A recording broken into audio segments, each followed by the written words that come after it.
Salto para o Futuro está de volta. No programa de hoje estamos discutindo os sentidos do ensino de história. Eu quero abrir esse terceiro e último bloco do nosso programa com uma participação, um comentário da professora Tânia Colodete, das professoras Tânia Colodete e Simone da Silva, do Instituto de Educação Governador Roberto Silveira, aqui em Duque de Caxias, no Rio de Janeiro. Ela diz, professora Helenilce, que a disciplina História continua a mesma. Livros didáticos contendo informações prontas, datas precisas, fatos memoráveis, cujo aprendizado se faz através dos questionários, causas e consequências decoradas. Ela diz que precisamos transformar esse paradigma e conta com as alternativas de trabalho, as propostas de vocês, que vocês apresentam no programa de hoje. Olha, eu acho que como ela, eu acredito que a história se movimenta, porque senão nós não estaríamos aqui, né? Só que a história caminha muito lentamente, porque as mentalidades, né, as crenças e os valores estão quase que enraigados, né? Eles estão cristalizados. Então, trazer o novo, tentar o novo, é meio complicado mesmo. Então, eu acredito naquele professor que ainda está vivo. Porque eu falo muito para os meus alunos o seguinte: quem é aqui que morreu e esqueceu de deitar? Porque só falta isso para algumas pessoas. Então, eu estou dizendo, quando a gente conversa com pessoas vivas que querem mudar. Agora, a gente sabe que a gente pode muito pouco, mas pode alguma coisa. Então, é acreditando nessa mudança, embora pequena, que eu acho que, mesmo às vezes tendo um livro didático que não é muito legal, o professor fez isso, não é um material que me impede de tentar levar os meus alunos a fazerem qualquer tipo de reflexão, para não reproduzir o material. Então, eu posso ter um livro ruim, um livro que talvez não seja o mais adequado, mas eu sou capaz de começar a perguntar o livro. O que ele fala? Será que é assim? Aí complementar com uma outra fonte, uma outra imagem, mas a partir talvez daquele material que eu tenho, como ele falou. Mas não, eu acho que ter vivo isso, que eu posso alguma coisa, eu posso muito pouco, mas eu posso e eu quero fazer, com o material que eu tenho, eu acho que eu sou capaz. Porque eu levanto uma questão e vou tentar, com os meus alunos, respondê-la. Professor Disseu, eu sei que o senhor quer comentar. Eu vou chamar primeiro a Brenda do Pará e passo a palavra ao senhor, ok? Porque a Brenda já aguarda a gente há um tempinho. Oi, Brenda. Oi, boa noite, Bárbara. Pedagoga. E estou no primeiro teleposto virtual de Belém do Pará. Acompanhando a discussão que está acontecendo a respeito de valores, de crenças, de coisas arraigadas, e retomando o que fora discutido anteriormente a respeito das pessoas iletradas, a minha pergunta é o seguinte: enquanto professores de história, pedagogos e profissionais da educação, como que podemos atender essas pessoas iletradas sem que elas percam a sua identidade, os seus valores e a sua historicidade de uma forma geral? Muito obrigada pela participação, por a oportunidade. Uma boa noite a todos. Brenda, a gente é que fica feliz por você ter participado. Que bom essa iniciativa do primeiro teleposto virtual aí no Pará, que outros telepostos nesse mesmo caminho venham para participar aqui do programa ao vivo. Venha mais vezes, tá bom? Obrigada.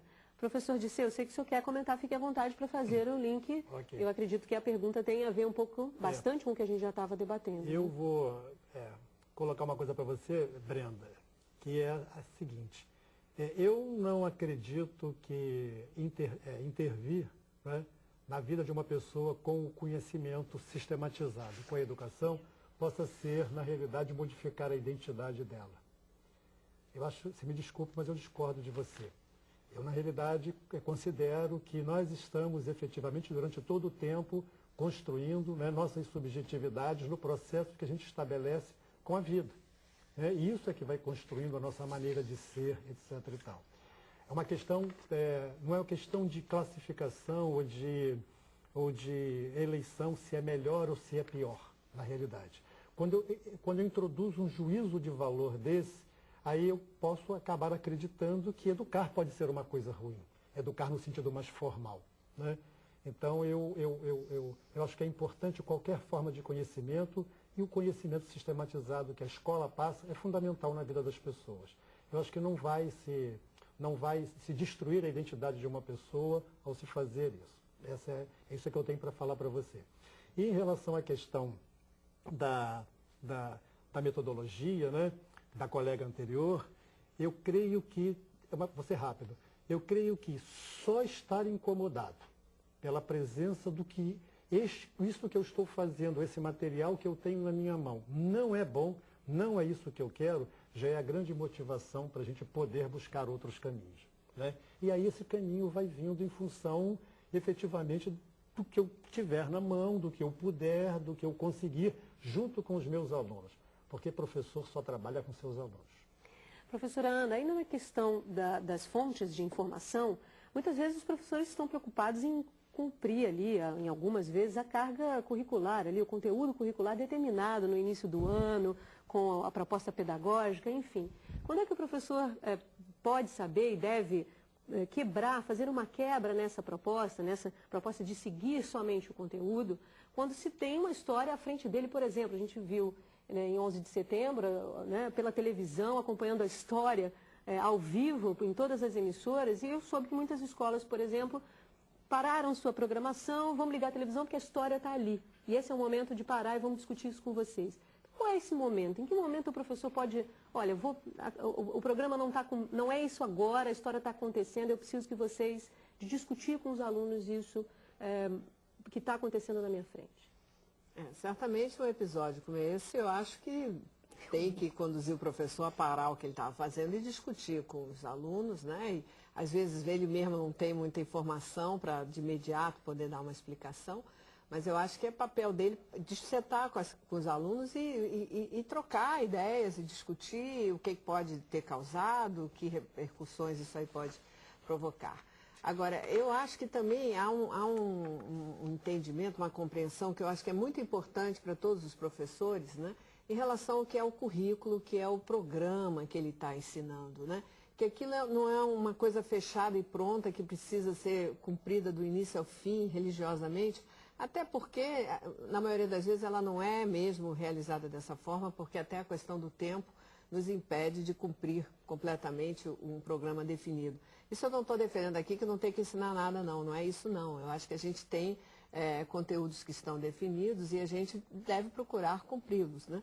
Mas se o professor tiver claro que aquela definição é uma seleção que foi feita num certo momento por algumas pessoas que acharam que aquilo era importante para os seus alunos aprenderem, né? E que ele também, como sujeito do processo de ensino-aprendizagem que está ali sendo realizado, ele também pode inserir, fazer as suas definições e considerar que num tempo que ele tem, certos assuntos são mais importantes e ele deve priorizá-los em detrimento de outros que são, num determinado momento, secundários. Então, o papel do professor é importantíssimo nesse momento, né, com a sua turma, naquele momento, naquele lugar, né, ele conseguir avaliar o que realmente é prioritário e certamente ele não pode deixar isso de lado. Ele tem que ir nas reuniões com os pais, esclarecer esse processo, essas definições que ele faz, para que ele tenha nos pais os aliados e não pessoas que fiquem atrás dele cobrando que ele não cumpriu isso, não cumpriu aquilo. Parou para assistir televisão, que parou para assistir né? televisão e que história é essa de estar ensinando história assim, que ver televisão não é um fato.